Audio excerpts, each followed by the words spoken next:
Jalan kaki lebih baik 6 kali lipat dari lari? Misteri 30 menit yang menghidupkan kembali pemikiran otak, ketajaman mata, dan mencegah kanker. 1. Rahasia tersembunyi dari jalan kaki setiap hari. Anda sudah tahu jalan kaki membantu membakar kalori. Tetapi tahukah Anda bahwa menggerakkan kaki dapat meningkatkan volume otak dan menghentikan Alzheimer? Atau bahwa jalan kaki sebenarnya lebih efektif daripada lari dalam mencegah diabetes? Kami akan menganalisis 10 perubahan transformasional yang terjadi pada tubuh Anda ketika berjalan kaki setiap hari. Beberapa hal ini terdengar mustahil, seperti jalan kaki membantu memperkuat penglihatan dan menyembuhkan sakit punggung. Tetapi, sains telah membuktikannya. Namun, Anda tidak bisa hanya berjalan-jalan tanpa tujuan dan mengharapkan keajaiban. Ada metode spesifik untuk hal ini. Jika Anda menonton sampai akhir, kami akan mengungkapkan formula FIT. Itu adalah cetak biru ilmiah yang tepat mengenai frekuensi, intensitas, dan waktu yang menjamin Anda mendapatkan hasil tanpa membuang waktu sedetik pun. 2. Manfaat pertama. Mengatur ulang pankreas. Disinilah sains menjadi benar-benar mengejutkan. Universitas Duke melakukan uji coba selama 6 bulan. Mereka membandingkan pelari dengan pejalan kaki. Hasilnya, para pejalan kaki menang. Para pejalan kaki menunjukkan peningkatan 6 kali lipat dalam toleransi glukosa dibandingkan para pelari. 6 kali lipat. Inilah mekanisme tersembunyi. Sensitivitas insulin yang efisien. Ketika Anda berlari cepat, tubuh Anda membakar gula secara intens. Tetapi, ketika Anda berjalan kaki, Anda melatih tubuh Anda untuk memproses gula secara efisien dari waktu ke waktu. Ini memungkinkan pankreas memproduksi lebih sedikit insulin, memberikan organ ini istirahat yang diperlukan. Jika Anda pradiabetes, berlari dapat membuat Anda kelelahan. Tetapi jalan kaki akan menyelamatkan hidup Anda. 3. Manfaat kedua. Memulai ulang otak Anda. Mari kita mulai dari bagian atas. Sebuah studi di Universitas Kansas mengungkapkan kenyataan yang menakutkan. Perilaku sedenter mempercepat timbulnya demensia dan Alzheimer.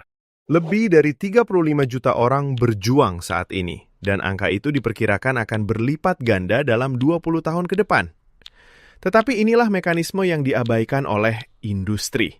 Volume hipokampus. Hipokampus adalah pusat komando untuk memori dan pembelajaran. Ketika Anda berjalan, Anda tidak hanya membakar kalori. Anda memicu pelepasan faktor neurotropik. Anda memaksa darah mengalir ke otak, merangsang pertumbuhan pembuluh darah saraf dan sel baru. Para pejalan kaki secara efektif membalikan jam biologis atrofi otak. Anda sedang membangun otak yang secara fisik lebih besar, lebih tangguh. 4. Manfaat ketiga. Melepaskan tekanan bola mata. Ini mungkin terdengar mustahil, tetapi mekanismenya tidak dapat disangkal. Jalan kaki menyelamatkan penglihatan Anda. Bagaimana menggerakkan kaki memperbaiki mata Anda? Semuanya tentang tekanan. Glaukoma, pencuri penglihatan, senyap, disebabkan oleh penumpukan cairan intraokular. Ini seperti bendungan yang akan jebol, menghancurkan saraf optik. Yayasan Penelitian Glaukoma telah mengkonfirmasi hubungan ini. Jalan kaki bertindak sebagai pompa tambahan. Ini mengatur aliran darah dan secara sistematis menurunkan tekanan di dalam mata. Olahraga intensitas tinggi terkadang dapat meningkatkan tekanan secara tiba-tiba. Jalan kaki membantu menstabilkannya. Anda benar-benar berjalan menjauh dari kebutaan. 5. Manfaat keempat. Mengusir kimia negatif. Terakhir adalah pikiran. Jurnal Penelitian Psikiatri mempelajari 50 individu dengan depresi mayor. Berjalan kaki 30 menit setiap hari menghilangkan gejala. Mekanismenya adalah pembersihan kimiawi. Jalan kaki membakar kortisol, hormon stres, dan melepaskan endorfin serta BDNF. Universitas Negeri Iowa menemukan bahwa jalan kaki meningkatkan suasana hati mahasiswa tanpa mereka harus berusaha keras. Itu adalah riset keras untuk keadaan emosional Anda. Anda tidak dapat mempertahankan keadaan depresi yang stagnan ketika tubuh bergerak maju. Kedua keadaan ini tidak kompatibel secara biologis. 6. Detail pelaksanaan dan seruan untuk bertindak. Faktor 1. Frekuensi. Targetnya adalah setiap hari. Jika kesulitan, mulailah 3 hingga 5 kali seminggu. Bahkan hanya 5 menit, lakukan secara teratur. Anda memprogram ulang sel, dan sel membutuhkan sinyal harian. Faktor 2 adalah intensitas. Disinilah orang menjadi malas. Berjalan-jalan santai tidak berguna untuk perubahan kardiovaskular. Anda perlu mencapai zona tes berbicara. Anda harus bergerak dengan kecepatan 3 hingga 5 km per jam. Anda bisa berbicara, tetapi Anda seharusnya tidak ingin berbicara. Jika Anda bisa menyanyikan lagu, Anda berjalan terlalu lambat. Jika Anda terengah-engah, Anda berjalan terlalu cepat. Temukan titik manis di mana jantung Anda terlibat. Faktor 3 adalah waktu. Angka ajaibnya adalah 30 menit. Itu adalah ambang batas di mana perubahan biologis dimulai. Targetkan 6.000 langkah sebagai dasar.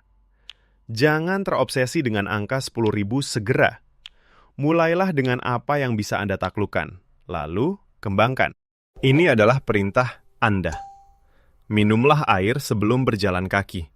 Mesin yang dehidrasi akan macet.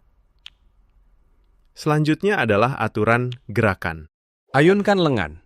Ini melibatkan tubuh bagian atas dan meningkatkan pembakaran kalori hingga 10%. Akhirnya, aturan kebiasaan. Lakukan pada waktu yang sama setiap hari. Pagi hari adalah yang terbaik untuk mengatur ulang ritme biologis. Anda memiliki diagnosis. Anda memiliki obatnya. Dan sekarang Anda memiliki formula. Perusahaan farmasi membenci ini. Industri pusat kebugaran membenci ini.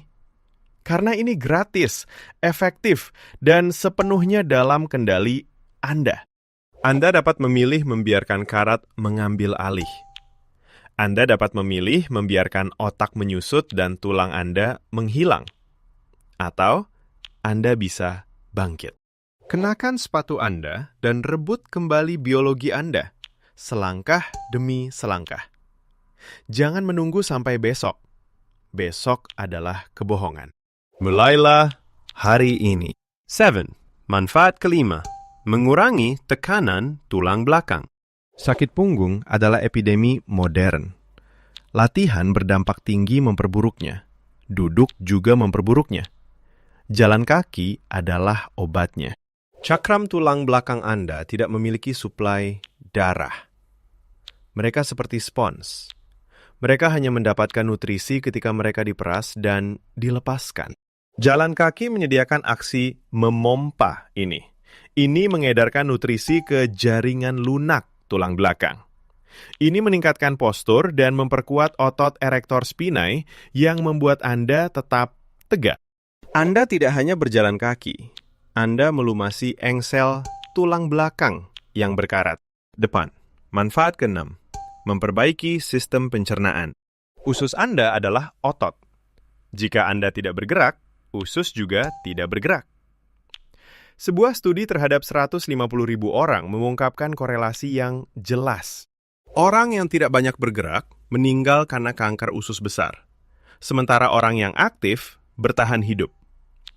Jalan kaki merangsang peristaltik, kontraksi otot seperti gelombang yang membantu menggerakkan makanan melalui saluran pencernaan. Hanya 30 menit setiap hari membantu mengatur pergerakan usus dan secara signifikan mengurangi risiko kanker usus besar. Dan jika hal terburuk terjadi dan Anda didiagnosis, jalan kaki secara statistik meningkatkan peluang untuk bertahan hidup. Anda benar-benar mendukung tubuh secara mekanis dalam menghilangkan limbah. 9. Manfaat ke-7. Perisai pelindung kardiovaskular. Kita telah dicuci otak untuk percaya bahwa jika Anda tidak berlari, jantung Anda tidak bekerja. Asosiasi Jantung Amerika telah membantah hal ini. Ketika berbicara tentang mencegah penyakit jantung koroner dan stroke, jalan kaki sama efektifnya dengan lari. Biarkan saya ulangi.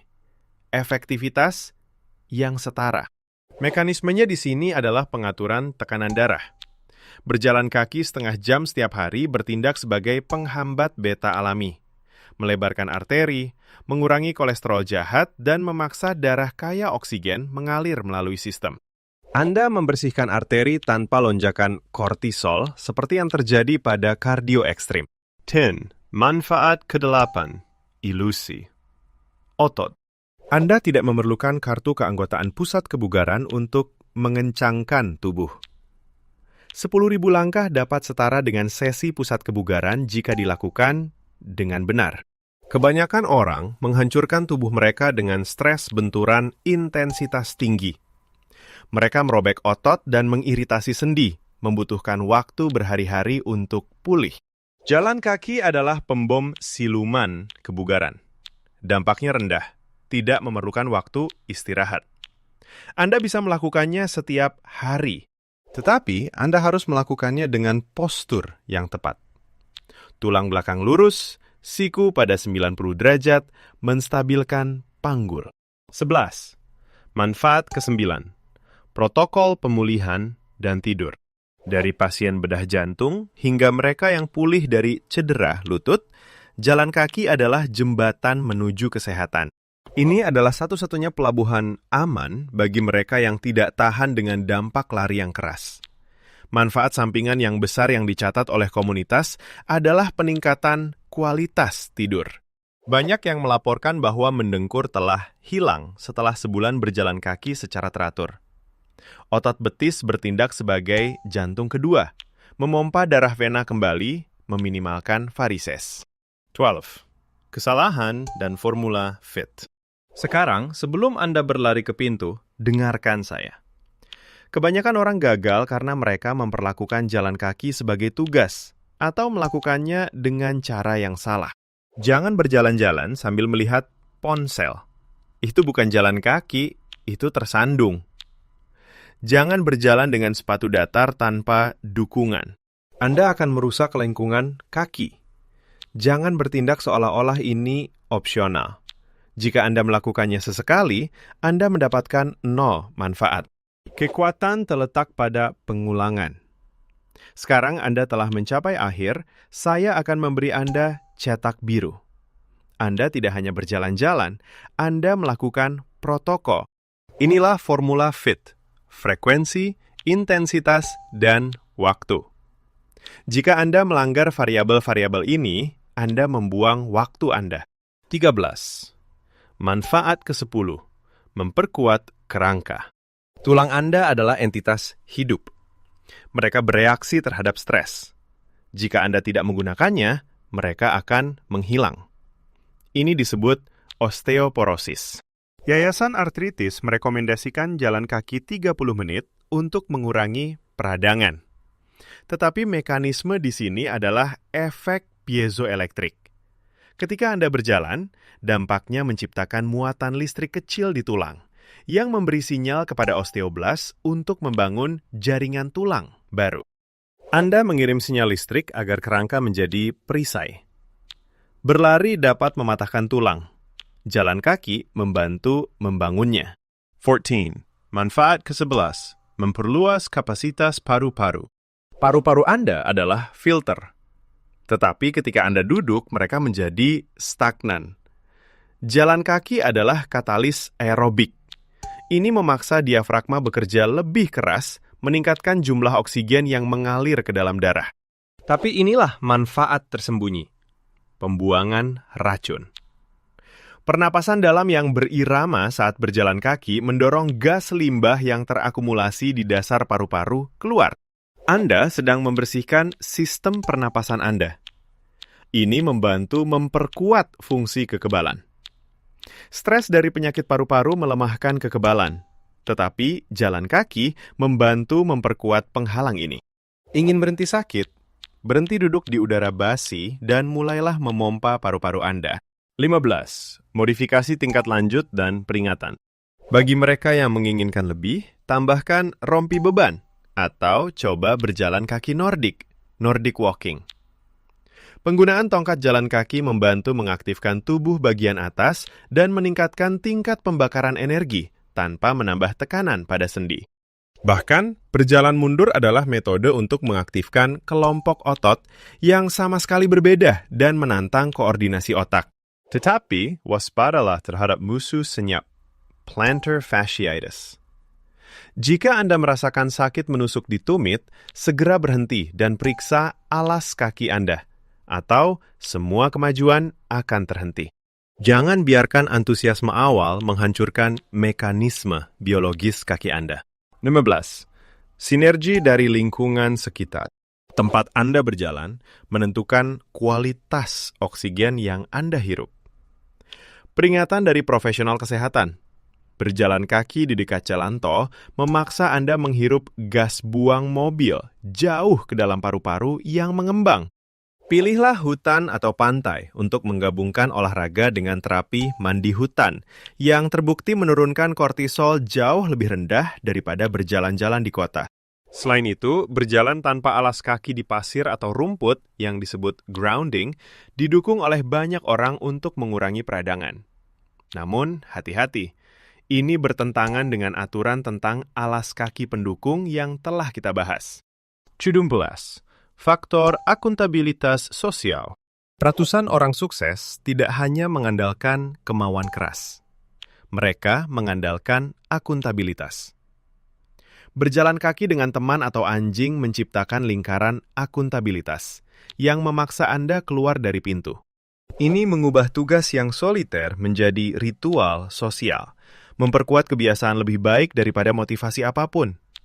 Anda tidak ingin mengecewakan rekan Anda pada jam 5 pagi. Koneksi sosial saat berjalan kaki juga membantu mengurangi perasaan terisolasi dan depresi secara lebih efektif. 18. Kekuatan multitasking. Anda tidak perlu berjalan dalam diam jika itu membuat Anda bosan. Gabungkan jalan kaki dengan mendengarkan buku audio atau podcast. Mengubah waktu ini menjadi jam belajar yang efisien. Beberapa orang menggunakan waktu ini untuk bermeditasi atau berdoa, mengubahnya menjadi latihan untuk spiritual dan fisik. Selama Anda tidak menatap layar ponsel dan tersandung, manfaatkan waktu ini. Tetapi ingat, terkadang keheningan dan suara alam adalah penawar terbaik untuk pikiran modern.